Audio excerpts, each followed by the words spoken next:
secret is a book that has really caught my imagination. Timothy is Ripley. He's not a crank. He's not a sensation seeker. He has written in his book, you contend that aliens have landed on this planet, have collaborated with at least one government that you know of, the U.S. government, and whether we believe that or not, at the very least, it is clear from the book that governments, Soviet, U.S. and British, are covering up something, but not quite sure what they're covering up. Absolutely. Let's begin with the involvement of the intelligence community. In the United States, that involved agencies such as the CIA and the FBI, which I think we've all heard of, and other less well-known agencies such as the Defense Intelligence Agency, Atomic Energy Commission, National Security Agency, Air Force, Army, and Naval Intelligence.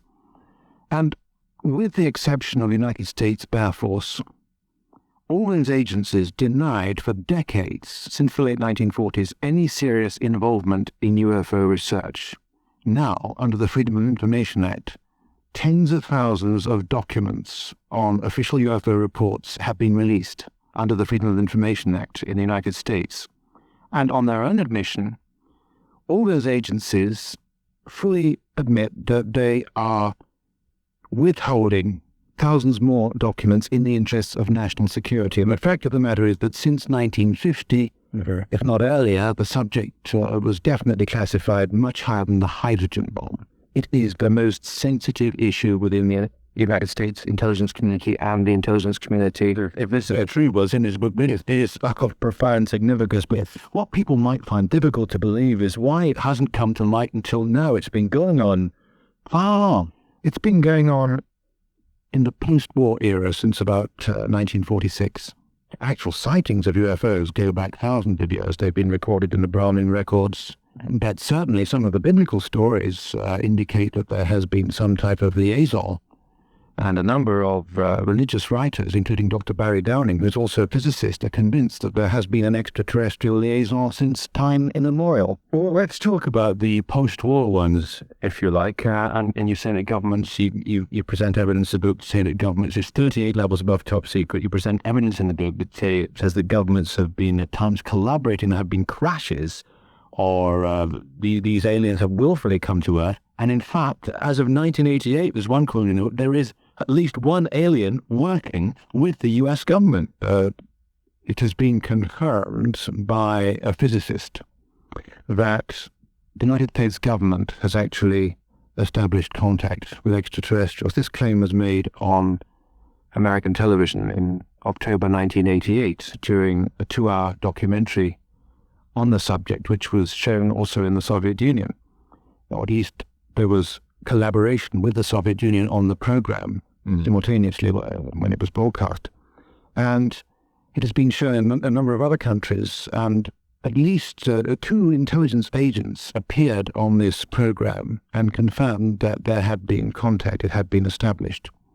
Furthermore, a number of people have now come forward indicating that an actual film showing alien landing was taken at Holloman Air Force Base in 1964. And I haven't seen the film. I'm trying to get it at the moment for an Anglo-American documentary, which is going to be, I think, one of the most expensive documentaries ever made on any subject. And it won't go up until late 1992, early 1993. But we are trying to obtain this movie film, which was shot on 16mm. The existence of the film has been confirmed for me by Bob Emenegger, the American film producer. It's also been confirmed by Paul Sharple, who was head of security at Norton Air Force Base. And he's seen the film. He's absolutely convinced it shows the real thing. It's not just theatrical or training footage of thing like that. We've got lots to talk about. But what if these aliens are here? Where are they? And what are they doing? Well, I haven't the faintest idea. Some people have suggested that there is a kind of liaison going on. I personally think it's highly likely. There's no question in my mind that the United States authorities have acquired a number of extraterrestrial vehicles since the late 1940s. UFOs. There have been some accidents, crashes, debris has been found, but also some craft have been found in remarkably good condition. I have spoken with a physicist who was working on one of these recovered craft. His clearance level, to give you some idea of the level of secrecy, was 38 levels above top secret. All he knew about was the propulsion system. That was what his speciality was. He also witnessed this craft being test flown within a limited range at a highly secret test site in the Nevada desert. These claims would seem outrageous were it not for the fact that we now have clear evidence from at least 2 former intelligence chiefs, including Admiral Bobby Ray Inman, who is a former director of the National Security Agency, as well as a deputy director of the CIA. In addition, Rear Admiral Sumner Shapiro has confirmed that the United States authorities have actually acquired extraterrestrial vehicles. This information was given to a good friend of mine and colleague, Mr. Bob Exler, who is a former NASA mission specialist.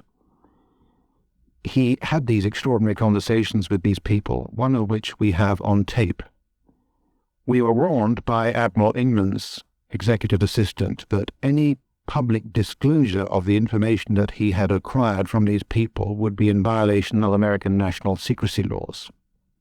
I decided to push ahead, together with my publisher Century, obviously, after legal advice, to call their bluff, because although they are threatening charges under official secrecy laws in the States, at the same time there is a plan, and I know this to be a fact because I have personally been involved with it to a limited extent. It's known as the Cosmic Journey Project. This is a plan by the United States government, together with NASA and Rockwell International, to have a huge international exhibition of the past, present, and future space program. That hasn't gone ahead yet. It was due to go ahead last year, but it's going to feature an actual extraterrestrial craft and or a body.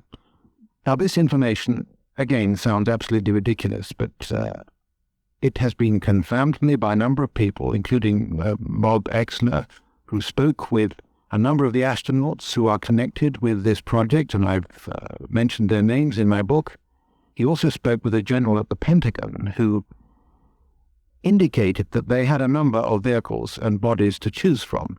Their main concern was public perception. How is the public going to react? Well, this is it. It's a lot for us to take, is what they're concerned about. It is a hell of a lot for us to take, isn't it? If this is true, and there's certain evidence that something shady is going on here, there's a cover over something, that is very clear.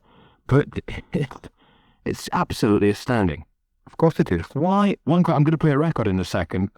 These aliens, if they have been coming here for thousands of years, and if we have, as governments, known about it since the war, why are they coming here? Are they tourists? Are they examining us? Are they coming here to help us? What's the short answer to that before the record? Well, to take the last point, I have no idea why they're coming here. I think there could be many reasons. There could be different species. Some of them may well have a vested interest in what we're doing on this planet. Some of them may even have seeded life on this planet. Who knows? That's one possibility I take very seriously. But to go back to the first part of your question, when you say governments have been covering up, very few people actually in governments know what is going on because this information is so compartmented that even I very much doubt whether anyone in the cabinet in Her Majesty's government has the slightest idea that all these things are going on. It's only within the intelligence community. Read Alien Liaison, The Ultimate Secret is the book we're concentrating on tonight. Timothy Good, the author, is with me. We have established, and it's fairly clear, whatever is going on, there is a big cover-up about something. 38 categories above top secret indeed. Right, I'm going to indulge you, Timothy, as though you're being accusatory and saying, well, this is unlikely, this could never happen. I think more productive will be to go along with your line, just say that these aliens have landed and they are here, which the book is to believe is entirely likely. Why are governments so sensitive about us knowing? I think there are many different aspects to this problem. There are defense implications. First of all, for governments to openly acknowledge that there are alien vehicles coming into our airspace against whom we have inadequate defense should the need arise is a very risky thing to admit. Also, there are many disturbing factors. People have occasionally disappeared in aircraft, for example. If they were to admit that, nobody would want to fly anymore, at least commercially. There are many other, it's a small really, isn't it? Yes, but there are many other baffling aspects to the subject which I'm quite sure governments have not even begun to grasp yet. Also, from the defense standpoint, according to my information, the technology that is used to propel some of the craft that have been acquired could be used for a defense purpose, such as the making of a super bomb, and that is being looked at, unfortunately. Do you know that's being looked at? Is that just more conjecture? This comes from Bob Lazar, a physicist who claims to have worked on one of these recovered vehicles. He worked on the propulsion unit of one of these devices, and he says that everything is being looked at from a defense point of view. So obviously that's not something you would want people to know about. But the American government can't be happy about you writing a book like this, or somebody like Bob Lazar shooting his mouth off right, center, can they? That's true, but on the other hand, I'm calling their bluff, since I know for a fact that they do have plans to exhibit an actual alien craft and or a body in a cryogenic chamber. This is the Cosmic Journey project here, which you've touched on. So here, our 9 o'clock news comes on BBC television, obviously, and the Cosmic Journey project is to display an alien and an alien craft. It's going to be more than front page news for a couple of days. It's going to be the story of the millennium. How are they going to make it? It certainly is. How are they going to get us used to us? How are they going to get our tootsies used to the temperature of the water on this one? Well, it's going to be very controversial. I suspect that most people examining this craft, perhaps there'll be public access to it. That's one thing that's under consideration at the moment, I understand. Will simply think that it's something being produced in Hollywood. Something on the lines of Spielberg. So there will be many people who will refuse to believe it, even if they have hands-on experience. I think other people will become very, very excited. Some people will become worried. There might be an increase in admissions to mental hospitals. If one of the reasons we're not being told the whole story, if there is a whole story to tell us, the fact that these aliens are malevolent. I think that some of them are dangerous. That's as far as I am prepared to go. Some people have suffered. What do you mean, as far as you're prepared to go? Well, I don't know a great deal about this aspect of the subject, but there's no doubt that some people have been seriously injured by close exposure to UFOs and occasionally UFO occupants as well. They treated it very much the way that we might in a laboratory treat a guinea pig. Yes, and if you look at animal mutilations, for example, well over 10,000 cattle in the United States and Canada, particularly the States, but other countries as well. This is not unique to America by any means. Over 10,000 cattle have been found mutilated in really bizarre circumstances. They've been discovered with no blood in their carcasses, not even splashes of blood around.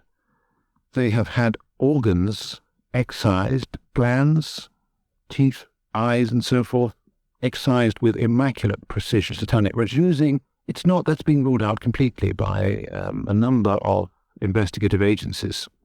The ranchers in many, many states are convinced it's not done by satanic cults because the technology used is much too advanced. It cannot even be duplicated by scientists using laser surgery technique. What the hell are alien beings coming to this planet for and cauterizing our cows? I've no idea. I've speculated in alien liaison that there is a requirement there. What did you think? Whatever purpose, I have no idea. There's some hormone or something. It could be. What do these aliens look like? 2 legs, 2 arms, eyes, nose, mouth? In the majority of reports, aliens are described as essentially humanoid in form. Sometimes small. By small, I mean about 3.5 to 4 feet tall. Other times large, sometimes very large. Sometimes robots have been seen. Occasionally, especially with the smaller beings, they have been described as having almond-shaped eyes, very little mouth, very little nose, and hardly any ears. Not unlike really, actually, unlike E.T., more close to the depiction of aliens in Close Encounters of the Third Kind. If you remember when they all came out of the craft at the end in that extraordinary scene. Was that based on fact? Well, according to my information, the United States government has given some support to Steven Spielberg for the production of both E.T. and Close Encounters of the Third Kind. I can't prove that yet because I haven't had a chance to talk to. But there's a place in your book. Well, there's a place in your book. But if he's had certain collusions with the U.S. government, he might be reticent to talk. Yes, I think that's true. But there's a place in your book you say that President Reagan when he was obviously president, went to a special White House screening of EFE and turned around to Spielberg, President Reagan turned around to Spielberg at one point in the film and said, there are only 6 people in this room who know how true all this is. Furthermore, Reagan has on about 4 public occasions admitted that nations would begin to cooperate more if they considered the possibility of an extraterrestrial threat. President Gorbachev, you quote him in the book, the phenomenon of UFOs does exist and it must be treated seriously. President Gorbachev actually said that. He actually said that last year when questioned by some workers in the Urals. Earlier, Gorbachev admitted that he had discussed the possibility of an extraterrestrial threat with President Reagan at the summit conference in Geneva in 1985, and that they had agreed in principle that if such a threat occurred, they would unite. It's quite extraordinary. Phyllis Boas, a Brazilian, has an extraordinary story which you quote in the book, and it's verifiable.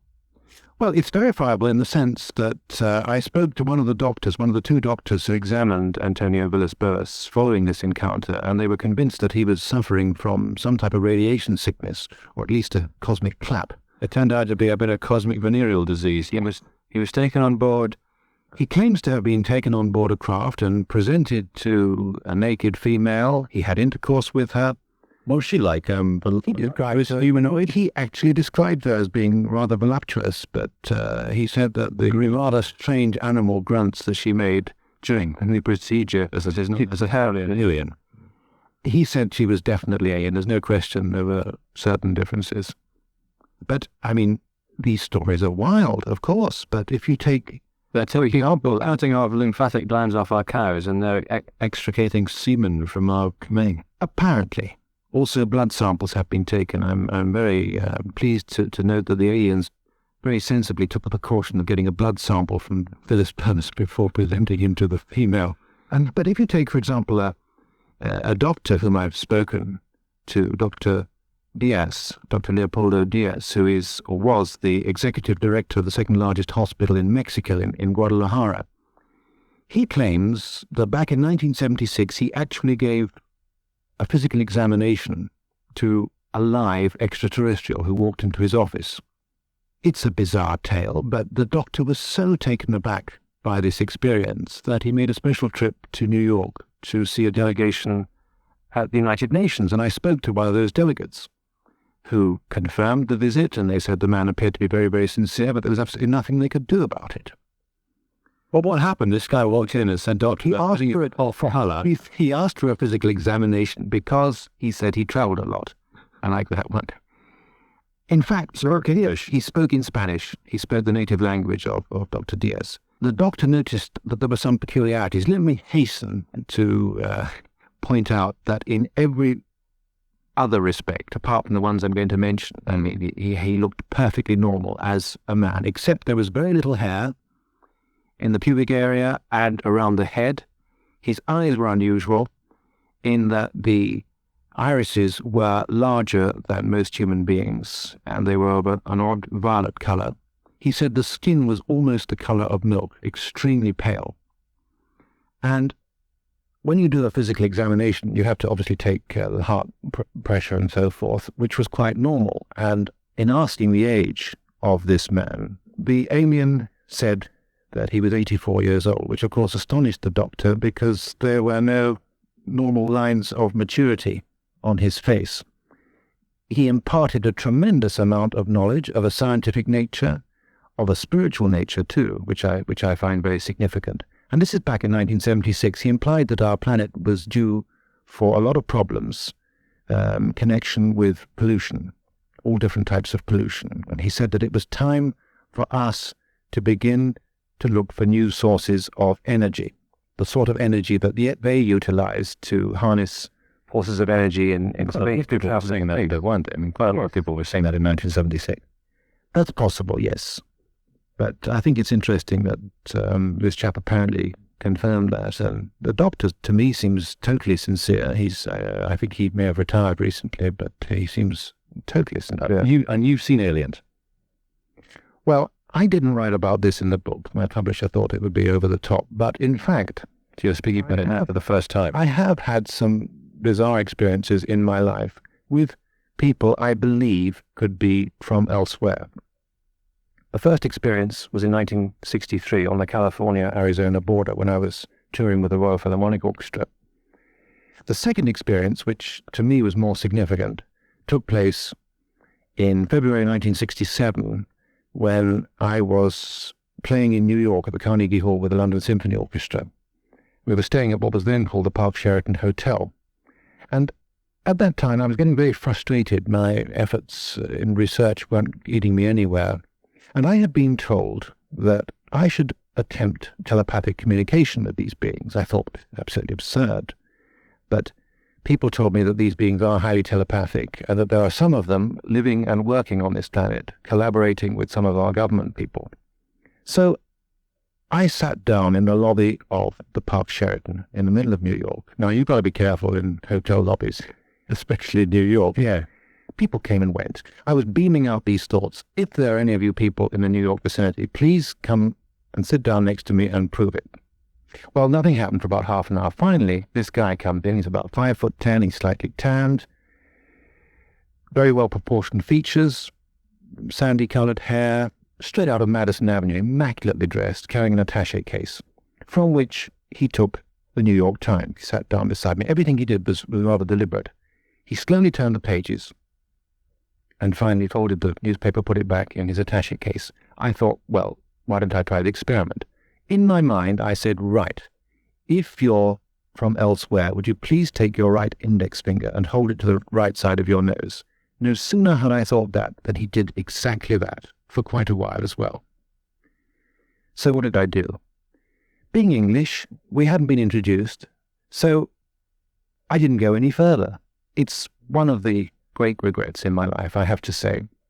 I'm only relating the story exactly as it happened. I don't know whether he was an extraterrestrial, but in view of later disclosures from various people who claim to have been working with these people, that they are highly telepathic, I think it's possible that he could have been. Furthermore, it had a profound effect on my life from the spiritual point of view.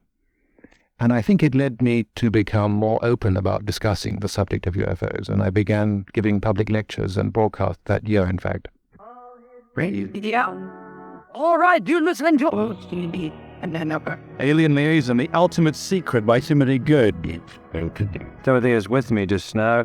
From the British perspective, we've talked about the United States a lot and the obvious cover-up there as regards UFOs or whatever is being covered up. You say that there are more than 3 or 4 people, for example, in Whitehall who are involved in the cover-up. Well, no. The official position of Her Majesty's government is that they only have about 3 staff in Whitehall who are able to handle inquiries from the public about this subject and deal with reports. But in my own conversations with Ministry of Defence officials, they have admitted the involvement of, for example, the Defence Intelligence Staff, specifically DI-55. In addition, I have spoken to people who have informed me that the Royal Air Force Provost and Security Services, who specialise in policing and security within the Royal Air Force and also counterintelligence, have been involved for many, many years in secretly analysing the UFO situation. And way back in the 50s, it was revealed that there was a room, 801, in Northumberland Avenue, which housed all the information on UFOs. I've since spoken to some people who have actually been involved in that branch, and they said that that room was locked and guarded by an Air Ministry guard. Also at other areas in the country where UFO information has been stored. It is apparently the most sensitive subject within the intelligence world here in the United Kingdom as well. Well, you've spoken about your own experience with aliens and about others, and one word that has come up quite a few times has been spiritual. Yes, well, I think there are spiritual and religious possibilities here, profound implications for the human race. If we are to believe religious records, including the Bible, there have been visitations going on for thousands of years of beings who came down from the sky.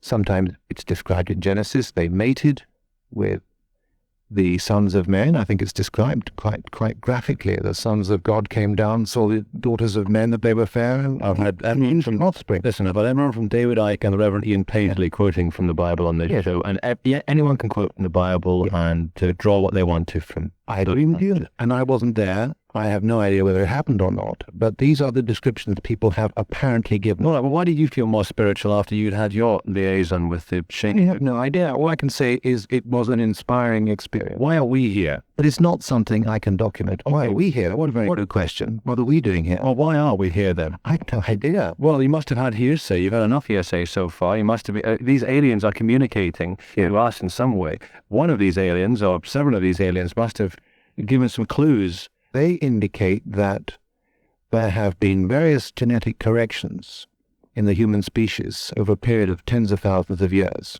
Progressive, corrective, What do you mean by that? correction. Genetic correction. That genetically the human species has been upgraded. Now, I'm not in a position to say that's true. Darwinism out the window then, isn't it? Well, apparently, if it's true, certainly. And if you look at the descriptions of some of these beings, they are remarkably similar to human beings, albeit highly evolved, some of them at any rate, spiritually. And all of them are certainly evolved at a technological level. There's no question about that. And if you look at Jesus, for example, now this is highly controversial stuff. Go ahead. I agree, but My Jesus claimed on 2 occasions that he was not from this world. If you look at the Star of Bethlehem, it's an interesting story. Whatever else it wasn't a star because it guided apparently the wise men to where Jesus was born. You have Jesus' apparent ability to conquer death. You have the angels who appeared not long afterwards, and the apparent physical ascension into heaven. Later on, you have the appearance in the sky of a blinding light, which temporarily blinded some centurions, including Saul of Tarsus, I believe his name was, who was subsequently converted when a voice claiming to be Jesus spoke out of this light in the sky. These are classic examples. There are many others I could cite, like Jesus' extraordinary abilities, alleged abilities, walking over water, his healing abilities, and certainly his telepathic abilities, which accord well with some modern-day descriptions of alien visitors. Well, the alien visitor who went to that doctor didn't have healing abilities, otherwise he'd have healed himself, wouldn't he? There was nothing wrong with him. The doctor confirmed to me there was absolutely nothing wrong with him, apparently. And the physical examination was just a cover for imparting information of a scientific and spiritual nature. And it's not just the British government, the American government, and the Russian government. You make mention of the Belgian government in the book as well. In Belgium, the most extraordinary developments have been occurring since late 1989. There have been over 2,600 reports of huge triangular-shaped or rectangular-shaped craft seen by not just many citizens, but dozens and dozens of police officers on patrol who have been chasing the things. The Belgian Air Force has cooperated with a local UFO group in Brussels. They've chased these things. The Belgian Defense Ministry last year openly admitted that they had had highly advanced, unexplainable objects in their airspace, which their pilots had chased. On one occasion, one of the objects shown on the radar film dropped from 2,000 meters to 200 meters in the space of 1 second. Also last year, the Russian Defense Ministry acknowledged that 10 days prior to that incident in Belgium, they had had similar experiences north of Moscow. All right. When planes were sent up to intercept. All right, these UFOs then, they are merely top secret, top of the range aircraft, new technology. No, I think it's more complicated than that. I think some of them are state-of-the-art, highly advanced technology from elsewhere. Look at the stealth bomber, which was used extensively in the Gulf War. That looks like a UFO, doesn't it? Well, actually, the stealth fighter is a fighter bomber, to be specific. Yes, it does indeed. This is a remarkable aircraft, and there's no question that the Americans are testing even more unusual aircraft. In the Nevada test site, for example. The question is, have they actually recovered alien vehicles? My information is, yes, they have, and they are experimenting with them, and they have been doing so for a long time, and they are beginning to understand some of the technology involved. We're talking Why they're taking so long if it's been because 1940s? Because the technology is so advanced that it's taken them a long time to grasp it, to begin to grasp it. Now they are beginning to understand They it. could grasp it if they've got examples of it before them, can't they? And Yes, they can grasp it, but or aliens to explain it to them. indeed, they can grasp it and look at it, but it's taken them a long time to understand the effects of the propulsion system. For example, according to Bob Lazar, this physicist who actually worked on one of these vehicles, there is the possibility there for bending time and space distortion. And there is a possibility for almost instantaneous travel to distant parts of our galaxy. We're not saying that happened. According to my information, these craft at the moment have only been flown within a very limited range. Where do these people come? These aliens come from? Well, according to one of the 120 briefing papers that Bob Lazar claims to have read at this ultra-top secret site in the Nevada desert, some of them at least are from Zeta Reticuli, which is a binary system, a 2-star solar system, about 37 light years from Earth. Whether that's true or not, I don't know. I don't know anything about astronomy, but does this exist, this binary? Oh, yes. There's no question about that. Zeta Reticuli exists. And you say in your book there's at least 9 species of aliens. Well, I don't say that. That was some information that was passed to me via a national security agency expert who said that they had established communications electronically with 9 different groups of extraterrestrials. It's outrageous stuff, but I think if you look at the reports going back over the years, there do seem to be at least a dozen or half a dozen species of extraterrestrials that have been coming in. Has a deal been done? Is there a quid pro quo in that they say to the governments, don't expose us and we'll carry on doing our experiments and we'll give you a little bit of technology? Is that possible? I think so. I don't believe that a deal has been signed. I think that's absurd because we're not in a position to argue with these people should they get shirty. But I do feel that in exchange, possibly for bases on this planet, I do feel that some of them have bases here. They have supplied us with some new technology, including actual alien vehicles. I know it's wild stuff, but that's what I've been told from very reliable sources. I agree entirely. But that doesn't mean to say it isn't true. Many extraordinary things were first ridiculed. If you take atomic energy, microchip technology, flight. This is the biggest yet. I think this is the biggest yet. This is the story of the millennium, no question. Will it come out this millennium? I sincerely hope so, and I'm working towards that end. You're working, I mean, I know you're traveling to the States very shortly. Yeah. And meeting people in the Senate and so forth who are involved in it. Yeah, I am. A lot of money is being spent by the U.S. government. You can say as an incontrovertible fact, a lot of money is being spent by the U.S. government on UFO research. Huge sums of money are being set aside in what are called black budgets. Those are black budgets which officially do not exist. And senators and congressmen do not have access to what the money is being actually spent on. Presidents know about it. Yes, they do. Particularly presidents like George Bush, because he's a former director of Central Intelligence. Also, so that man who comes on the television and is so reasonable and says, watch my lips and all that stuff, he knows about UFOs and has possibly seen an unidentified flying object that has landed. He's very... I don't know. Or he must have just seen one. Quite likely, yes. I think he's seen one of the recovered vehicles. Now, it's interesting also that North American Aerospace Defense Command, otherwise known as NORAD, actually tracks these things every single day, in addition to tracking thousands of conventional space objects. According to Bob Exler, this NASA engineer friend of mine, he visited a secret NORAD facility in the Gulf of Mexico, where he was shown UFOs being tracked, and some of them apparently landing. This was on a huge screen, and the UFOs were not labeled UFO or flying saucer or anything. They were labeled ASC, which apparently means alternative spacecraft. So clearly, the American defense authorities are spending huge sums of money on tracking and monitoring these things as well, on a daily basis. I suppose the reason could be that if we were told, or if we knew about aliens, it undermines the very fabric of our hierarchical system. If we think the people leading us, and they are infinitely inferior to these beings. Yes, I think it could lead to an almighty inferiority complex. Exactly. Which is why it's best that this information comes out very gradually. We've got to come to terms with this eventually. I think even most skeptical astrophysicists acknowledge that there have probably been visitations in the past.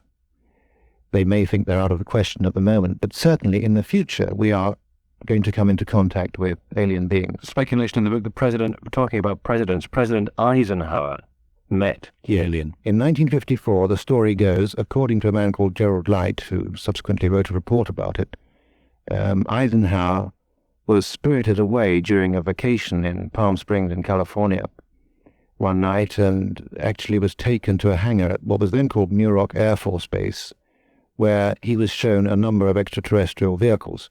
Now, that's a wild story, but it's interesting that Gordon Cooper, the astronaut and ex-pilot, ex-Air Force pilot, who himself has chased flying saucers, metallic flying discs, when he was back in 1951 when he was in Germany, he's confirmed that when he was director of the flight test school at Edwards Air Force Base, which used to be called Muroc, where Eisenhower is alleged to have met these beings, he says that a flying saucer actually landed outside the base and was filmed by one of his camera crews.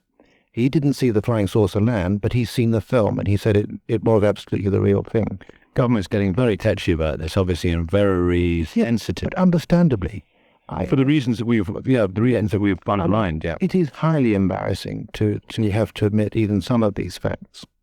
And the admission of just a part of what is going on here is going to open the floodgates precisely. It's going to lead to a deluge of embarrassment. So people like yourself, like Bob Exler, like Lazar, Bob Lazar, and he's given you a lot of information. These guys who are physicists and ex-NASA scientists have given you a lot of information for this book. The government won't be very pleased with them, the US government, won't it? Have they had serious threat to their lives? Certainly. Bob Lazar was threatened when he first made public disclosure, with quite anonymously, by the way. I mean, but his voice could be heard, but his face was blacked out. Back in March of 1989, he was threatened over the telephone. His wife was threatened. He was shot at. He nearly had a very serious accident because his back tire and back brake were... They were just trying to get him to back off. Yes. Mm. But he says that now he's come out with the information, there's really very, very little they can do except deny it if faced with a deluge of questions. So are you starting this process? I like to think that I'm a part of it. I'm calling their bluff. We keep getting these intimations from authorities that they're going to release information. This has happened about 2 or 3 times in the past. People like you pressing and putting pressure on. Well, I hope it will facilitate the release of information at a public level by the sort of stuff that's in my book. And I hope so anyway. Do you think it'll all come out by the year 2000? I sincerely hope so. I'm not a prophet, though. Well, Tim, good. Thanks for coming in tonight. Thank you. During the video,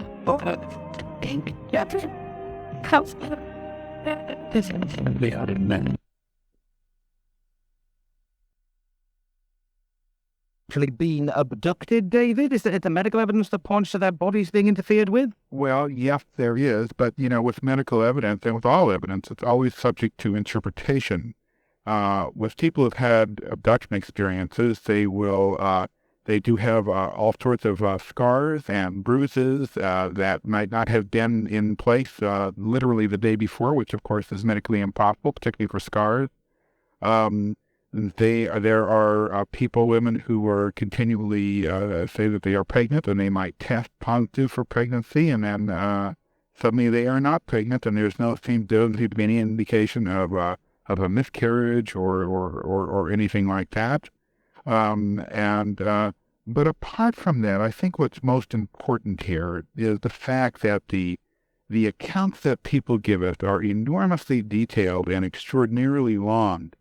And the precision of that detail in connection with other stories saying the same thing with the same detail, even down to the discussion and description of certain specific instruments, is just extraordinary. We can't seem to make any kind of an argument that this is internally generated when it gets down to that kind of detail.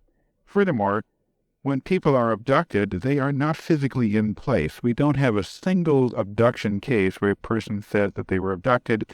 An independent investigation has shown that they were having a pint at the pub or something like that. There's nothing like that. They're all missing from their normal environment. And lastly, we have multiple abductions. People see other people being abducted who are not abducted themselves, or they see other people being abducted and they are abducted themselves. And oftentimes, their stories are independently collected by people at different ends of the country, and neither abductee knows that the other person is describing the same thing about them. David, do they give you clear details of the kind of creatures or aliens that are abducting them? Yes, and almost everyone says essentially the same thing. These are small beings with a sort of large head, big black eyes, no hair, no ears, no mouth to speak of, no nose, very thin bodies, thin arms, thin leg. That's in general, that's what it's been. There's some variants on that, but that certainly is the mainstream. Now, if this were internally generated, if this were sort of, if people were dreaming this up, we would not have that typical kind of description. We would be sort of all over the place. There would be monsters with arms growing out of their foreheads and everything else. But in fact, people basically describe the same thing. When did you first start believing, David? Because presumably you must have been a skeptic when you first started looking at this, were you? Absolutely. As all UFO researchers were. I became interested in the UFO phenomenon and the sighting phenomenon in the mid-1960s, and I wound up writing my doctoral dissertation in the field of intellectual history on the controversy over UFOs, and that was back in 1973. But I didn't become interested in the abduction phenomenon until 1982. I began to do my own hypnotic regression of abductees in 1986, and even then, I had a fairly strong belief that this was going to be a psychological phenomenon, or at least have a very large psychological component to it.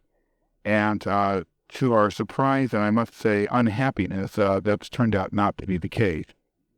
So no way could these people be making it up, I think is what you're saying, David, is it? Well, if they are making it up, if they are all generating the same account, and you have to remember that prior to my book, very little of what I wrote had ever been publicized, and there's no way that they could have picked it up in the press or the media or even in the most esoteric UFO literature. So if they were inventing these things out of whole cloth with their precise details and their sequence of events, and then we have discovered a psychological phenomenon of such surpassing importance that our entire concept of how people think and learn has got to be drastically revised, and we don't think that that's the case. Could you say, David, what it means for mankind if this has been going on for 50 years? Is it likely to go on for another 50 years or another 100 years before we find out anything more concrete, shall we say, where we can actually get whole groups of people seeing exactly the same thing, people being abducted, people taking their video camera with them? Is that ever likely to happen? Because at the moment, people just tend to think, oh, it's another of those freakos, isn't it, making these things up in their heads.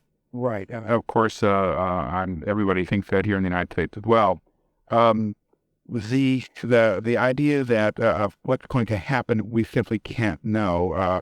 My best case scenario for something happening in the future would be for them to fold up their tents and steal away in the dark of night, leaving us wondering whether it happened, whether it didn't happen, were people abducted, were they not. I could live with that. That would be fine for me. We don't know what this is leading to. We're not very happy with what we found. We're a little bit alarmed by it, I must say. It's not something that we had ever imagined or envisioned in terms of what people tell us, and we don't know what the future holds. Now, the question is can somebody grab a video camera and take it with them? And the answer is no, that's not going to happen. The event, once the event begins, people are powerless to move. They want to run, they want to scream, they want to fight. They cannot do that. Their clothes are removed as soon as they are located on board the object, and then a series of physical, mental, and reproductive procedures are run on them. They don't have much of a will of their own. They can't grab an alien ashtray and run, for example. You just can't do that. As soon as they come back, they're put back in their normal environment, and then almost immediately or within minutes, they forget what's happened to them. So they may remember bits and pieces of it, but oftentimes they don't even realize it until later. And so the chances of resisting in some way, which means getting a video camera or getting a gun or whatever it is they're going to get, is extremely minimal.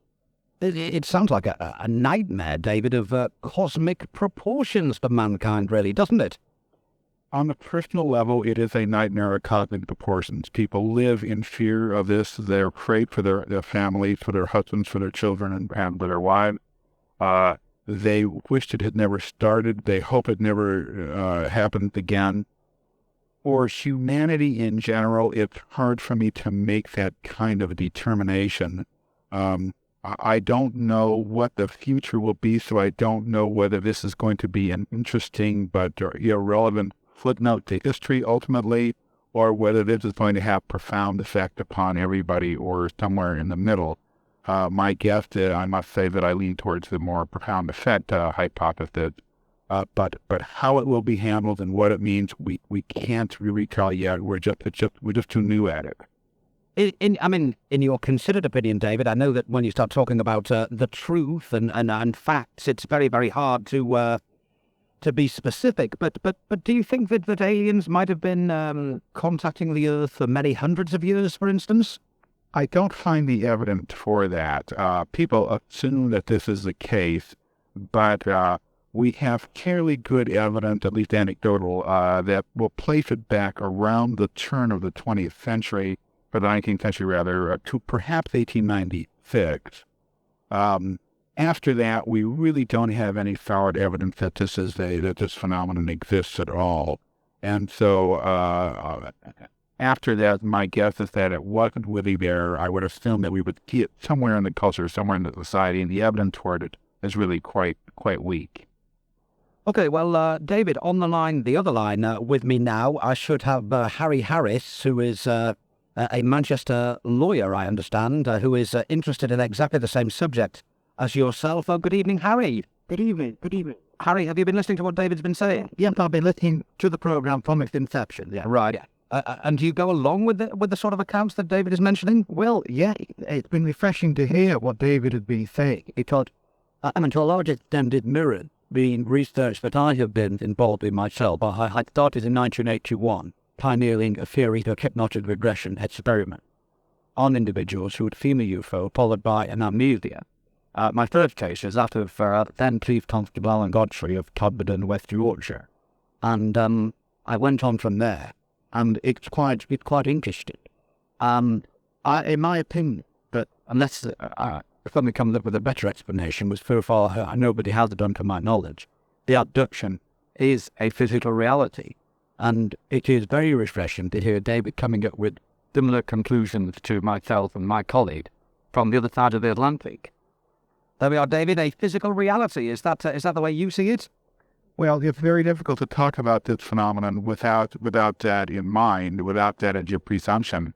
If you talk about it as a psychological phenomenon, you run into dead ends almost immediately. There's just no way that you can even discuss it on an intellectual level as being a psychological phenomenon.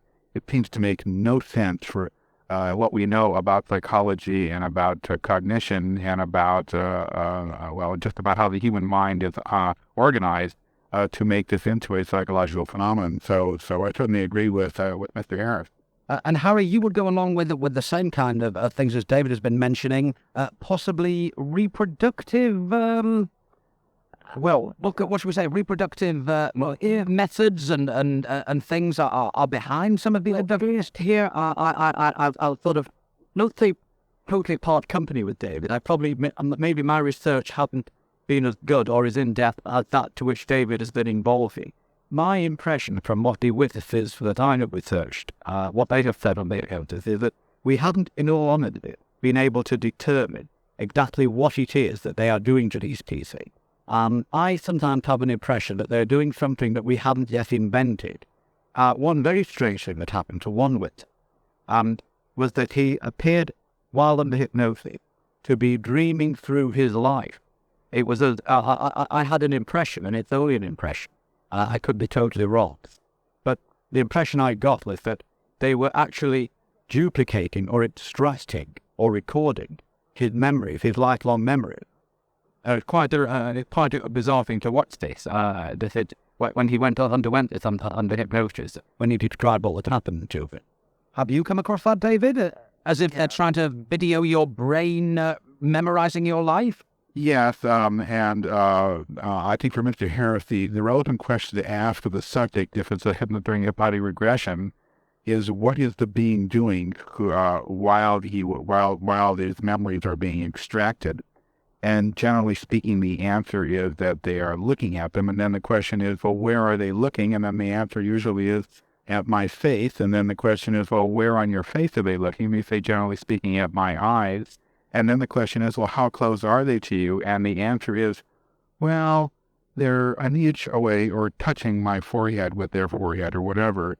And what we've identified is a mental procedure which involves a staring procedure in a way, which at that point people say that they're looking at their memories, they're extracting data, it's like a videotape recorder being played backwards or whatever. And we feel that this is one of the mental experiences that people do go through, but for what reason we don't fully understand yet. And this is actually quite common. Yes.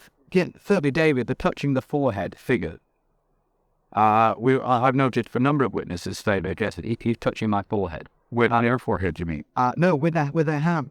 Well, now the question then is when they touch their forehead with their hand, is where are they looking? That's the question to ask at that point, and then you will get this oftentimes this sort of mental staring thing. And take a look at my book. I have a very long section in there about. Oh yes, I can't wait to go tomorrow to buy it. One thing with a number of witnesses, where we've had multiple witnesses, abduction, we had 2 out of 3 hypnotized together, and they dialogued through their experience. But they came up with describing machinery, which was nothing that we could make any sense of. Whatever was done to them, it didn't seem to be reproductive, but it didn't make any sense at all as to, that they seem to have an interest in their feet. In fact, we've had a number of witnesses where there'd been an interest in their feet, which we can't determine. It doesn't, on the face of it, make any sense. Right. Well, right now we're at the point where, particularly with machine examinations, where the best you can do is simply describe what is happening. When it comes to technology, abductees have the slightest idea what the machines mean or what they're being used for, and neither do we. Now, the critical thing here, of course, is that when we're dealing with these beings, is that there is no knowledge forthcoming from them. We know very little of what's going on from what they say, and because this is obviously a clandestine operation, and what you're describing then is something that's very, very common in around the world, and that is just lack of knowledge. We can describe it, but we cannot really interpret it very well. Yes. And with regard to sorry, I'll come back to the question I was going to ask you. I'll put another question in first, David, if I might. Do robots figure at all in the research that you've come across? No, we have not had that. When we first began, we thought perhaps we would encounter this from time to time, but in fact, neither I nor my colleagues have ever encountered a robot kind of situation. Well, that's curious, because with Chief Constable Alan Godfrey, he encountered several robots. The ladies I mentioned a moment ago, the multiple abductions, they encountered robots. Well, this might be a regional difference, a variation. However, we have not encountered that, and you have to remember, though, that there are areas of confabulation in the abduction phenomenon. And the number one area of confabulation where people will fill in when they don't quite understand and they'll just sort of label it something. Number one area is description of aliens, but they have to be just a little bit careful with that. And if you don't find confirmation from other sources, you want to definitely sort of put it in a holding pattern and wait.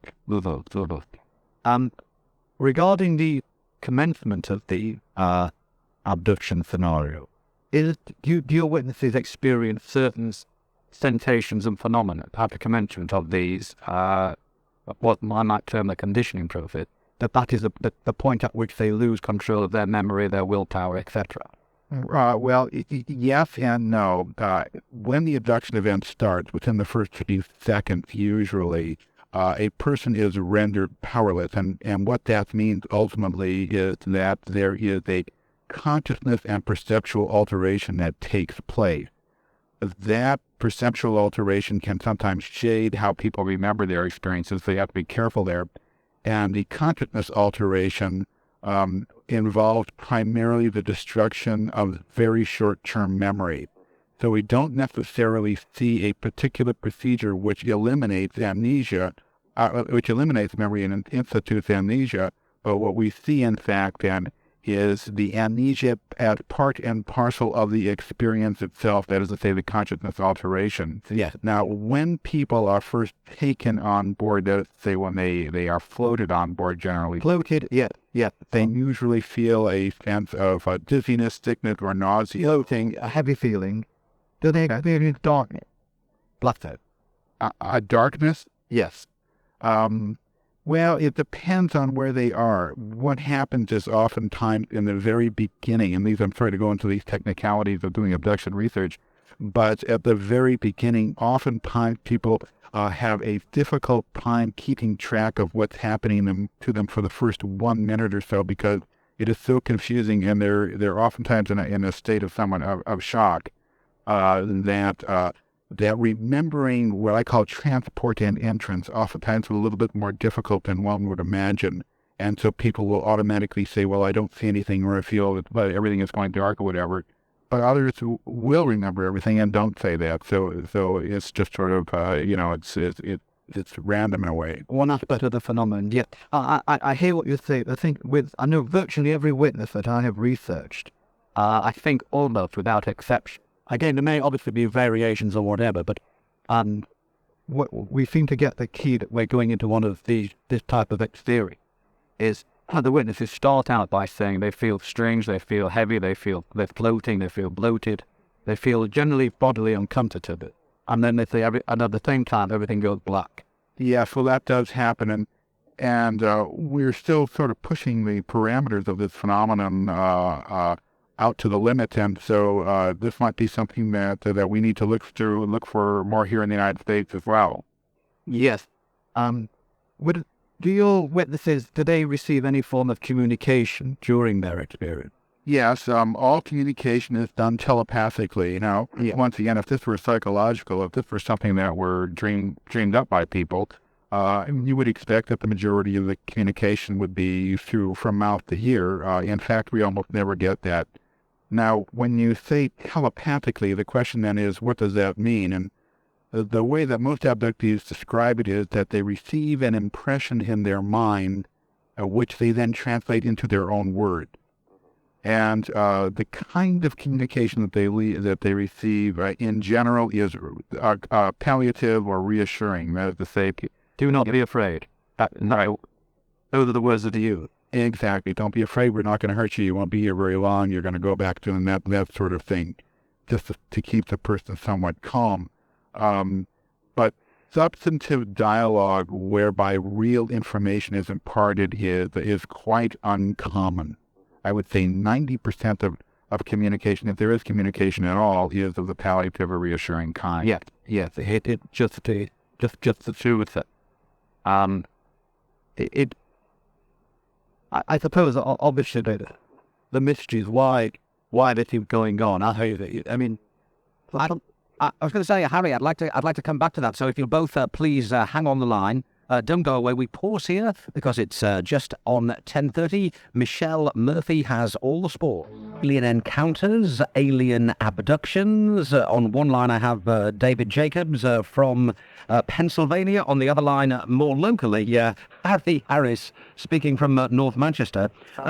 One thing, sorry? I beg your pardon, Harry. I beg your pardon, South Manchester. One thing that strikes me, if these abductions have been going on for a fair amount of time, it is possible then, is it not, that there is no evil intent behind it? Is that fair to say, David? Well, certainly it's possible, and we really don't see any sort of evil. We don't look upon these as benevolent nor malevolent beings. What the evidence seems to suggest is a sort of clinical program of physiological exploitation for an agenda that we don't fully understand. Once again, we can't tell what's going to happen in the future, but I don't see an evil kind of science fiction kind of phenomenon that we see in the media from time to time. Because, of course, we have had stories, haven't we, Harry, in this country of terrible mutilations of cattle in certain parts of America, David? Yes, we have that's something that's not uncommon here in the United States. Exactly what the meaning of that is, we don't fully understand. There are some people who figure that this is involved with the UFO phenomenon. However, it is not something that abduction researchers uncover. No. I think the animal mutilation, it may be part of as David saying, that the same phenomenon, it may not be. Just one question, if I could digress a moment to put to David. After hypnosis, do your witnesses remember what they tell you under hypnosis? Yes. In fact, that's really the point of it in the way I work with people, and that I help people to sort of come to terms, come to grips with the phenomena so that they can get control over their own lives and go on.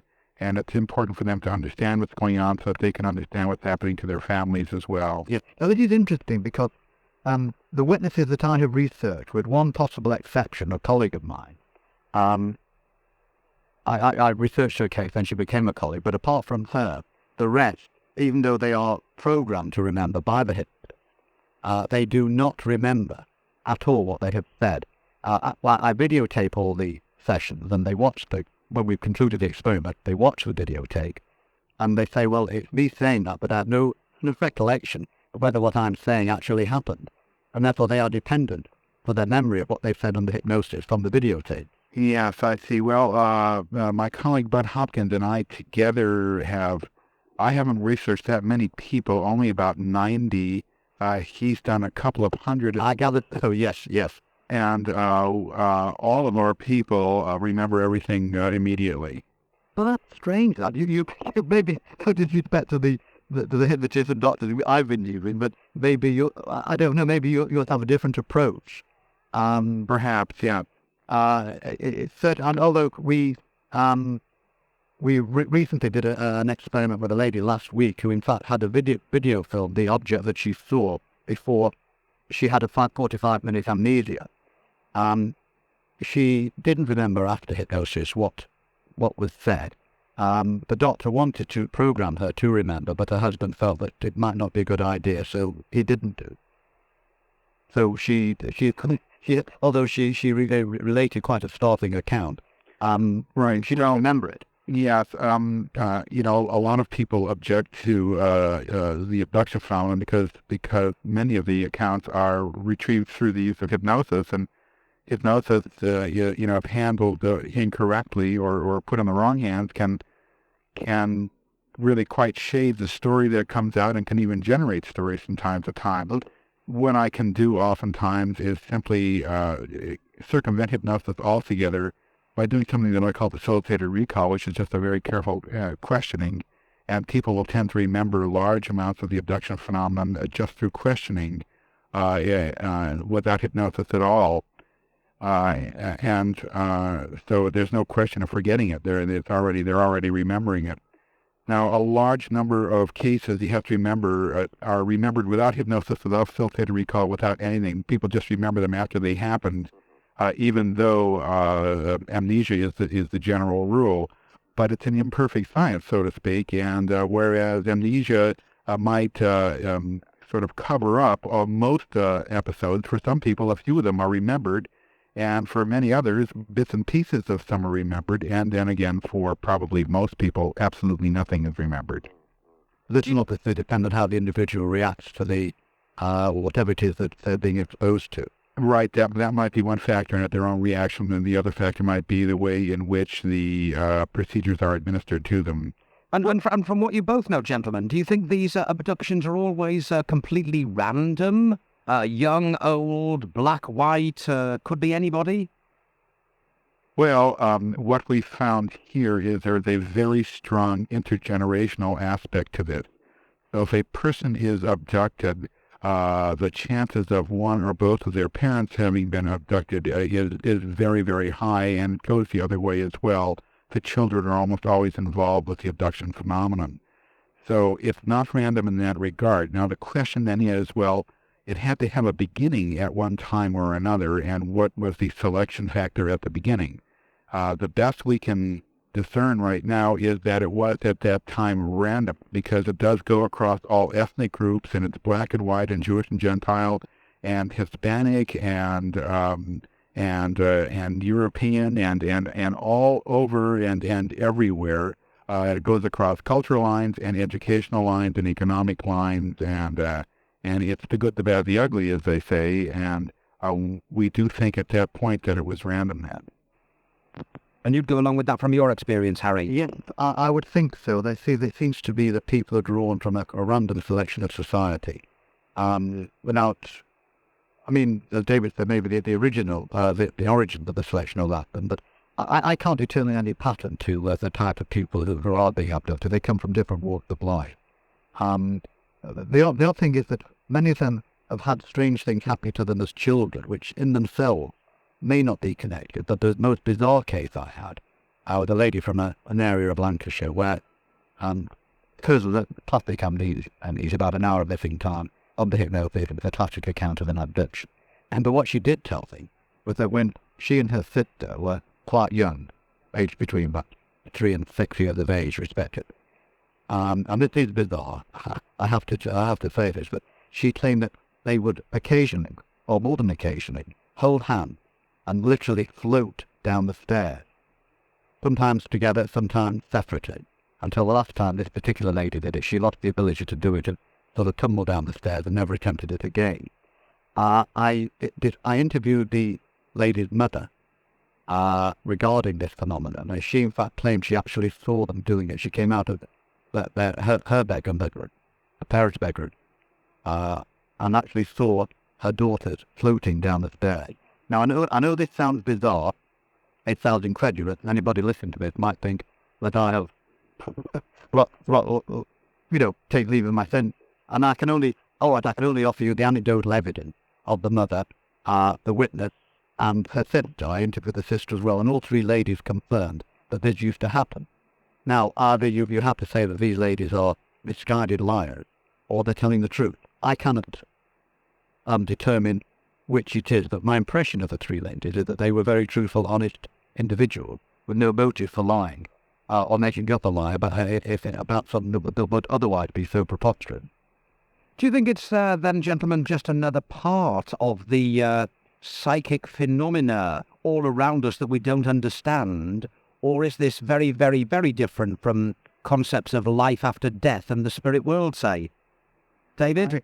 I really don't see a connection between this phenomenon and the life after death or the spirit world or the new age or anything like that. Most people find this to be fairly dreadful events in their lives, and they're not very psychically oriented, and they're not New Agey oriented, and they're not involved with Shirley MacLaine and all that. All they want is for it to stop, and we just don't see it as part of that. And of course, we know that that in the 1990s, there's quite a lot of people who are into pyramids and crystals and all that, and but we just don't see that as being a significant factor in the abduction phenomenon. Do you go along with that, Harry? Well, yes, I think that what we are seeing, what we're experiencing, is very clever physics, very clever engineering. The spirit world, if it exists, is another phenomenon. It may well be that individuals who are confronted with experiences which don't make sense might attribute them to the spirit world.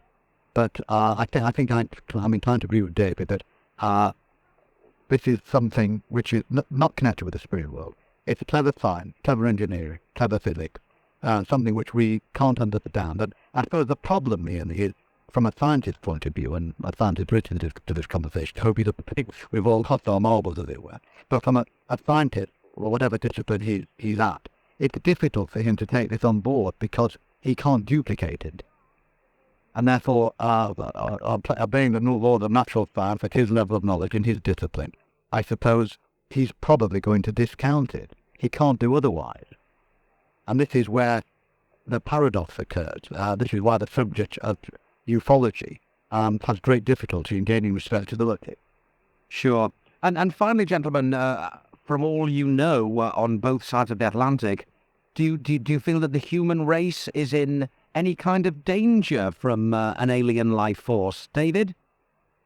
Well, I certainly don't know.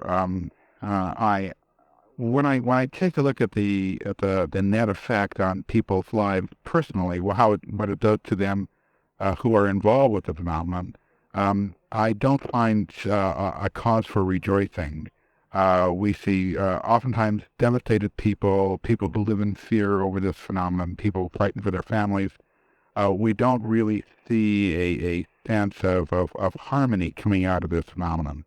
And for whether we need to be afraid of this for the future, I don't know. My best guess is that I think a certain amount of concern is appropriate.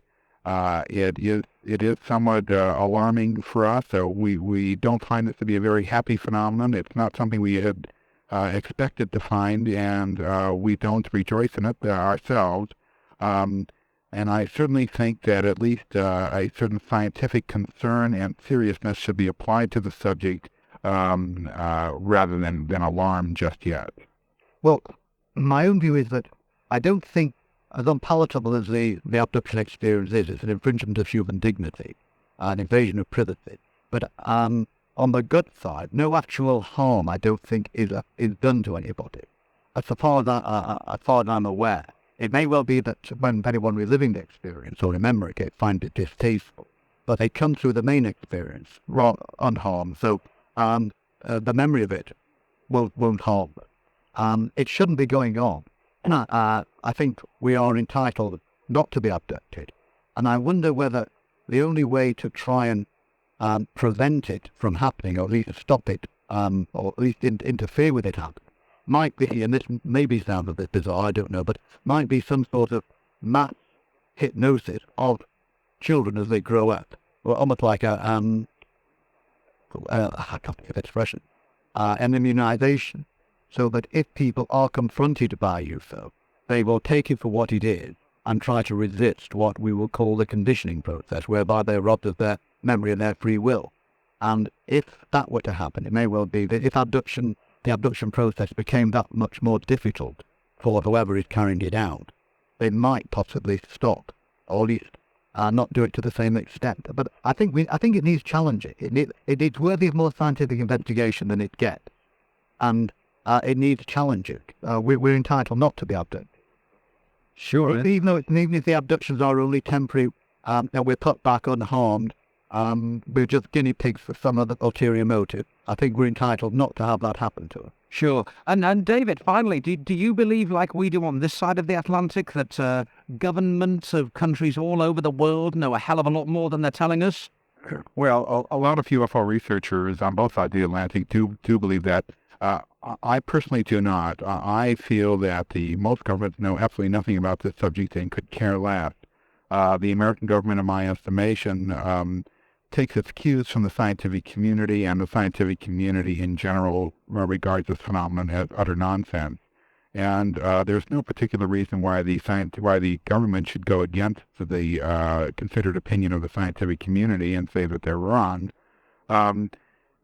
Many people disagree with me. They find government conspiracies, they find cover-ups. I find the evidence for all that to be extremely weak and not very compelling. I just don't see it as a major factor in the societal reaction to the phenomenon. Do you agree with that, Harry? Well, not totally. I tell you why. It may well be that the way governments are getting their information from or about UFOs is not from the scientific community, because, as David said, the scientific community probably knows very much more than the average ufologist. As such, I think where governments are getting their information is from the military, those who are put in charge of our air security. They obviously are aware if an intruder comes along, and if he can't be identified and he can't be coordinated, obviously the thing is covered up. I have investigated a number of cases where it's been, to my mind, glaringly obvious that the military have been involved with the UFO. It's been reported, obviously, to the government, and it has been covered up.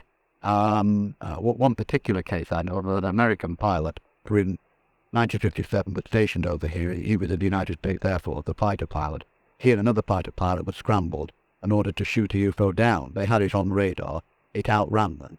Afterward, the lead pilot was debriefed by an American civilian and told not to breathe a word about it. I ran into him quite by chance in a London hotel in 1987. He told me all about it.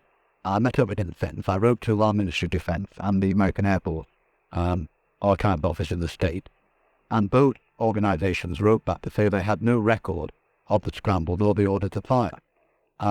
It's been written out of history. I've come across other military escapades of a similar nature, but this is a particularly glaringly obvious one. One country where I think there is scientific interest in UFOs is Belgium. I've interviewed 3 Belgian professors of physics who have been involved in deep research in a Russia sighting over Belgium in 1990. And the views of these 3, well, these 2 out of the 3 professors that I've spoken to, certainly is that it appears, in default of any better explanation which hasn't come up, as one said, 7 out of 10 in his opinion was extraterrestrial, because no known aircraft could do what these objects were seen to do. One particular object, it was a multi-radar visual. It was picked up on radar, it was seen briefly by one of the pilots, it was seen visually by the Belgian gendarmerie. So, and the one particular professor that I interviewed, Professor Schweitzer, he seemed to agree with me that the Belgian government would be more open about it than, say, the American government, the French government, or the British government. Do you think then, David, that possibly the American military know more than they care to tell you? Well, if they do, we don't have any indication of it. It's always possible, of course. The Air Force studied UFOs for a number of years, and I wrote my first book on what they did. Basically, though, my best guess is that the lay community knows as much about the phenomenon as the military. There's no real indication here in the United States that the military is concerned much about this, so nobody's been able to identify any kind of project, any kind of study. Nobody's been able to identify any particular individuals who are involved with studying it now. And if the military is interested in it, it's got to be very low level or low profile. And if that's the case, then they don't fully understand the importance of it. Well, gentlemen, thank you ever so much for taking up your time to join us on the programme tonight. David, good luck with the book, Alien Encounters, your first-hand accounts of alien abductions. It is now available in Britain, is that right? It is just available, yeah, it was published on the 20th, so I think that was Thursday of last week, I think. David, Yeah. I look forward to buying it as a theft. Shall be out tomorrow to endeavour to get my copy. Thank you very much. It's published by Virgin Press. All right. All the very best. Good luck. Thanks a lot. Bye-bye. Thank you, David, and I'm sure as long as there are phone-ins in any country in the world, the phenomenon of the older UFOs will continue to be with us. It's James Stannage on Piccadilly Gold. Thank you to David Jacobs, and thank you to Harry Harris for being with us there. So there's a couple of guys who you can hardly regard as off their trolley, who do take it very, very seriously. It's James Stannage on Piccadilly Gold. We're taking your calls on 228-6262. You can call me now about that subject, or indeed any other. As you know, this show is completely yours, free for all. Talk about anything you like. Coming up on Thursday, I hope to have another guest on the programme. We'll be talking about the hopes for peace in the Middle East. That's this coming Thursday. My special guest will be another author who has just written a book on Yasser Arafat, and we'll be talking about peace in the Middle East. Lots of things to talk about there. Hopefully by Thursday we'll have actually moved on a little bit. I know it's been going on for some weeks now, hasn't it? The Palestinian Jewish problems, and let's hope we've got some better news for you by Thursday. We're taking calls on 228-6262 then. Got a couple of letters here that we'll start off with. Quite a lot for the week, actually. James, this is Schizophrenia and Andrew said, James, having had schizophrenia for 4 years, I think I have some knowledge on the subject. Well, yes, let's hope so. September 1990, I was admitted to Withington, complaining of hearing voices telling me to kill people. I also believed that I was being persecuted by my neighbours. I got the feeling they could read my mind. I was sectioned under the Mental Health Act, put on medication, put on 3 stone in weight. After 4 months on a certain drug, chlorpromazine or something, and an injection haloperidol, I was discharged. I was free from voices for 18 months. Then in the summer of 92, they returned. They'd become more and more evil, telling me I was Satan. I returned to Withington and was put on a drug called sulpiride. I was okay until April 93, when I tried to kill myself. I took 5 overdoses in 3 weeks. I was admitted again and was put on another drug, this one clonazil. I was discharged, and for the past 10 months I've been up and down, having good days and bad. I feel I'm getting better slowly. I used to be a glue sniffer when I was 14, so maybe that's how I came to have this illness. Well, Andrew, dear boy, let that be a lesson to any potential glue sniffer. Don't mess around with things like that. What on earth it does to your head is too frightening to think of. It's James Stannage on Piccadilly Gold. We're taking your calls on 228-6262. A little fax here from Alan, who said, James, do you not think alleged war criminals, Germans, perhaps 50 years ago, who were brought to justice, will be a warning to current criminals, perhaps Yugoslavia, etc., to make them think twice about what they're doing?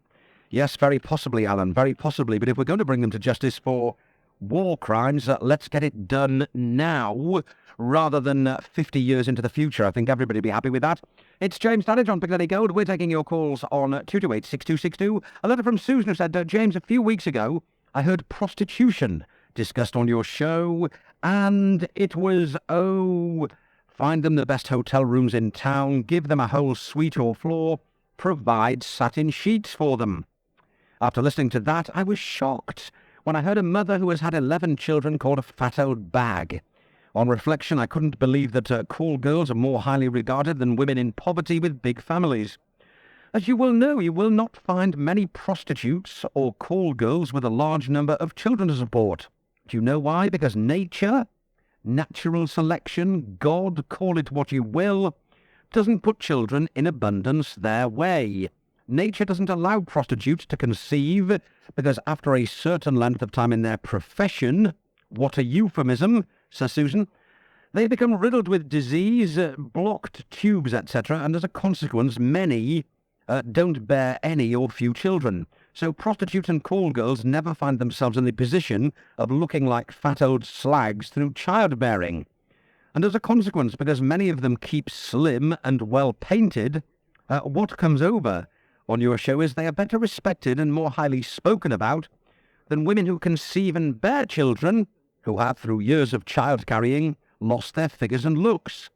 Women with 11 young children under their care do not have time to go to the lavatory, let alone doll themselves up like some streetwalker or prostitute or tart or whatever.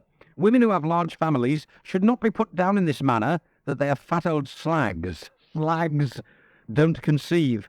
However, on the more general issue of whether help should be given to this mother, this country, via the media, neither about aid for Bosnia, Somalia, Romania, Africa, India, Pakistan, this is when they are not bringing them over in boatloads, and yet need on its own doorstep a woman with 11 beautiful white children is called a fat old slag, requires a large house. What a burden to the taxpayer. James, the media should tell them in Bosnia, Somalia and Timbuktu to get on the birth pill and get sterilised. Charity should start at home, but not so in this country of hypocrites. Indeed, yes, I seem to remember a couple of weeks ago, I don't know, yeah, well, we didn't say a fat old slag, did we? I know we said that any woman who had 11 children perhaps needed her head looking at in this day and age, particularly if you know damn well that you can't really afford them. Well, what can we say? It's James Stannage on Piccadilly Gold. We're taking your calls on 228-6262. You can call me now. Another very long letter from Mr. Black. I know, Mr. Black, I'm sure you get very frustrated as to... Yes, well, we might give that a go a bit later. Now then, something else that interested me from the old Enthusiast Society.